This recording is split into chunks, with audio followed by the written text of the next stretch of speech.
അസ്സലാമു അലൈക്കും. എല്ലാവർക്കും നമസ്കാരം. Welcome back to my channel. ഒരു കമ്പനിയിൽ ജോലി ചെയ്തിരുന്ന സഹപ്രവർത്തകർ വർഷങ്ങൾക്ക് ശേഷം കണ്ടുമുട്ടിയതിൻ്റെ കുറച്ച് വിശേഷങ്ങളൊക്കെ ഉൾക്കൊള്ളിച്ചിട്ടുള്ള വീഡിയോ ആണെന്ന് ചെയ്യുന്നത്. വീഡിയോ കാണുമ്പോൾ ഇഷ്ടമാകുന്നുണ്ടെങ്കിൽ ലൈക്ക് ചെയ്യാനും അതുപോലെ തന്നെ സബ്സ്ക്രൈബ് ചെയ്യാതെ കാണുന്നവരുണ്ടെങ്കിൽ സബ്സ്ക്രൈബ് ചെയ്ത് സപ്പോർട്ട് ചെയ്യാനും മറക്കരുത്. അപ്പോൾ നമുക്ക് വീഡിയോയിലേക്ക് കിടക്കാം. അപ്പോൾ ഞങ്ങൾ ഉംറക്ക് പോകുമ്പോൾ കൂടെ ഉണ്ടായിരുന്നു കോക്കൂരുള്ള സൂറാത്ത കുറച്ച് ദിവസം മുമ്പ് വിളിച്ചിട്ട് പറഞ്ഞു, ഈ വരുന്ന നവംബർ 17-ാം തീയതി ഞങ്ങൾ ഒരുമിച്ച് കമ്പനിയിൽ വർക്ക് ചെയ്തിരുന്നവരൊക്കെ കൂടെ പുഞ്ച പാർക്കിൽ വെച്ചിട്ടൊന്ന് കൂടുന്നുണ്ട്. അപ്പോൾ അന്നത്തേക്ക് ഒരു 4 കിലോൻ്റെ കേക്ക് വേണം എന്നൊക്കെ പറഞ്ഞിട്ട് ഓർഡർ ചെയ്തിട്ടുണ്ടായിരുന്നു. അപ്പോൾ ആ കേക്കുമായിട്ട് ഞാനും എൻ്റെ കുഞ്ഞാത്തയും കൂടിയിട്ട് പുഞ്ച പാർക്കിൽ എത്തിയിട്ടുണ്ട്. അവർ 2:30 ഇവിടെ വന്നിട്ടുണ്ട്. പുഞ്ച പാർക്ക് 2:30 ഓപ്പൺ ആവുക. അപ്പോൾ തന്നെ അവർ വന്നിട്ടുണ്ട്. ഞങ്ങൾ 2:45 കഴിഞ്ഞിട്ടുണ്ട് ഇവിടെ എത്തുമ്പോൾ. അപ്പോൾ ഇതാ സൂറാത്തയും വേറൊരു ചേച്ചിയും കൂടി വന്നിട്ട് കേക്ക് വാങ്ങിച്ചിട്ട് പാർക്കിൻ്റെ ഉള്ളിലേക്ക് പോവുകയാണ്. അപ്പോൾ ഞങ്ങളും പുഞ്ചപ്പാർക്കിനുള്ളിൽ കടന്നിട്ടുണ്ട്. അപ്പോൾ ഇവർ കുറച്ച് ആൾ കൂടുന്നുണ്ടെന്നൊക്കെ പറഞ്ഞപ്പോൾ 15-20 ആളുകളിലേക്ക് ഞാൻ പ്രതീക്ഷിച്ചത്. പക്ഷേ ശരിക്കും ഞെട്ടിപ്പോയിട്ട് 10-35 ആളുകളുണ്ട്. എന്നിട്ടും ഇവർ 40ൻ്റെ മേലെ കടക്കേണ്ടതായിരുന്നു. ഒരു 8 പേർക്ക് ഓരോ തടസ്സങ്ങളായിട്ട് വരാൻ പറ്റിയിട്ടില്ല എന്നൊക്കെ പറഞ്ഞു. അപ്പോൾ കേക്ക് രണ്ടും ഇവിടുത്തെ ബെഞ്ചിൽ കൊണ്ടുവന്ന് വെച്ചിട്ടുണ്ട്. അപ്പോൾ 4 കിലോയുടെ കേക്ക് രണ്ടെണ്ണം വീതമായിട്ടാണ് ഉണ്ടാക്കിയിട്ടുള്ളത്. കൊണ്ടുവരാനുള്ള എളുപ്പത്തിനും കട്ട് ചെയ്യാനുള്ള എളുപ്പത്തിനൊക്കെ ആയിട്ട്. അപ്പോൾ ഒരെണ്ണം ഞാൻ വീട്ടിൽ നിന്ന് തന്നെ കട്ട് ചെയ്ത് കൊണ്ടുവന്നിട്ടുണ്ട്. പിന്നെ ഒരെണ്ണം ഇവരെ പ്രിയപ്പെട്ട സൂറാത്താനെ കൊണ്ട് തന്നെ കട്ട് ചെയ്യിക്കുകയാണ്. കാരണം ഇവരിങ്ങനെ ഒരു കൂട്ടായ്മ ഉണ്ടാക്കാനായിട്ട് ദിവസേന മെനക്കെട്ടിട്ട് കൂടെ സെലീനയും കൂടെ ഉണ്ടായിരുന്നു എന്ന് പറഞ്ഞു. അപ്പോൾ ഇവർ 2 പേരും നല്ല മെനക്കെട്ടിട്ടുണ്ട്. ഓരോരുത്തരുടെ നമ്പർ തപ്പിപ്പിടിക്കാനും ഒരു വാട്സാപ്പ് ഗ്രൂപ്പൊക്കെ ഉണ്ടാക്കി ഇങ്ങനെ ഒരു കൂട്ടായ്മ ആക്കി കിട്ടാനും എല്ലാവരും ഒന്നിപ്പിക്കാനും വേണ്ടിയിട്ട് സൂറാത്തയും സെലീനയും ഒരുപാട് പ്രയത്നിച്ചിട്ടുണ്ട്. അപ്പോൾ സൂറാത്ത ഒന്നാമതായിട്ട് മുൻകൈ എടുത്ത് സൂറാത്താനെ കൊണ്ട് തന്നെ കേക്ക് കട്ട് ചെയ്യണമെന്ന് അവരെല്ലാവരും ഒരുമിച്ച് പറഞ്ഞപ്പോൾ പിന്നെ സൂറാത്ത് തന്നെ ആ ദൗത്യമായിട്ട് എടുത്തേക്കാണ്. കേക്ക് കട്ട് ചെയ്തു. എല്ലാവർക്കും അത്യാവശ്യം കഴിക്കാനൊക്കെ ഉണ്ടായിരുന്നു. അപ്പോൾ ഇവർക്കൊരാഗ്രഹം അവരെ കമ്പനീനെ കുറിച്ചും അവർ കണ്ടുമുട്ടിയതിനെ കുറിച്ചിട്ടൊക്കെയുള്ള ഒരു വീഡിയോ ചെയ്യാൻ. അപ്പോൾ സന്തോഷത്തോടെ ഞാനത് ഏറ്റെടുത്തു. അപ്പോൾ ഇവരുടെ കമ്പനി തുടങ്ങിയത് 2000-ലാണത്രേ. വർഷം 2000. ശ്രീപാദം എന്ന പേരുള്ള അടക്ക കമ്പനിയാണ് കോക്കൂര്. അപ്പോൾ അത് അതിൻ്റെ മുതലാളിമാർ ഹിന്ദിക്കാരായിരുന്നു അത്രേ. അവരുടെ സ്ഥലം ഇവർ പറഞ്ഞു തന്നിട്ടില്ല. അപ്പോൾ ഇങ്ങനെയാണ് ഹിന്ദിക്കാരാണെന്നാണ് പറഞ്ഞത്. അപ്പോൾ ഹിന്ദിക്കാരാണ് ഇതിൻ്റെ മുതലാളിമാർ.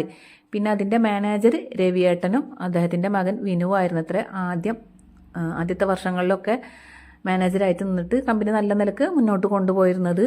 പിന്നെ അവിടുന്ന് കുറച്ച് വർഷങ്ങൾ കഴിഞ്ഞതിന് ശേഷം പിന്നെ ഒരു പരമേട്ടൻ എന്ന് പറഞ്ഞൊരു ആളും പിന്നെ ഈ എന്താ പറയുക ഒരു ഹിന്ദിക്കാരനായ ഗുഡുബായി എന്ന് പറഞ്ഞ ഒരാളും കൂടിയിട്ടായിരുന്നത്രേ പിന്നെ വർഷങ്ങളോളം ഈ കമ്പനി നടത്തിക്കൊണ്ട് പോയിരുന്നത്. എന്തായാലും അന്നൊക്കെ നല്ല കാലഘട്ടം തന്നെയായിരുന്നു ഇവർ പറയുന്നത്. ഇവരൊക്കെ നല്ല സൗഹാർദ്ദത്തിൽ, അതുപോലെ തന്നെ ഇവരിപ്പോൾ ഈ മാനേജർമാരായിരുന്ന ആളുകളും ഇവരോട് നല്ല പെരുമാറ്റം തന്നെയായിരുന്നു അത്ര. ഇവർക്ക് പെരുന്നാളും ഓണം എന്താണെങ്കിലും അതിനനുസരിച്ചൊക്കെ എല്ലാ കാര്യങ്ങളും ചെയ്തിട്ട് നല്ല സന്തോഷത്തിൽ തന്നെയാണ് മുന്നോട്ട് പോയിരുന്നതെന്നാണ് അവർ പറയുന്നത്. അവർക്ക് അതിനെക്കുറിച്ചൊക്കെ പറയുമ്പോൾ നല്ല 100 നാവ് എന്ന് പറയില്ലേ, അപ്പോൾ അത്രയും സന്തോഷത്തിലാണ് അവരതിനെക്കുറിച്ചൊക്കെ പറയുന്നത്. പിന്നെ ഈ ഹിന്ദിക്കാർക്ക് അവരെ മുതലാളിമാർക്കൊക്കെ പ്രായമായി, അവരുടെ നാടല്ലല്ലോ ഇത്. അപ്പോൾ ഇവിടെ നിൽക്കാൻ പറ്റാനൊന്നും പറ്റാത്തൊരു അവസ്ഥ ആയപ്പോഴാണ് അത്ര അവർ കമ്പനി വിറ്റിട്ട് ഇവിടുന്ന് പോയതെന്നാണ് പറയുന്നത്. അപ്പോൾ ഇവരുടെ ഒരു സംസാരത്തിൽ നമുക്ക് മനസ്സിലാക്കാൻ കഴിഞ്ഞത് ജാതി മതഭേദമില്ലാതെ സ്വന്തം സഹോദരങ്ങളെ പോലെ, ഒരമ്മപ്പറ്റ മക്കളെ പോലെ അവർ ഒരുമിച്ച് കഴിഞ്ഞ ആ കാലഘട്ടം കമ്പനിയിൽ അത്രയും സന്തോഷത്തിലായിരുന്നു.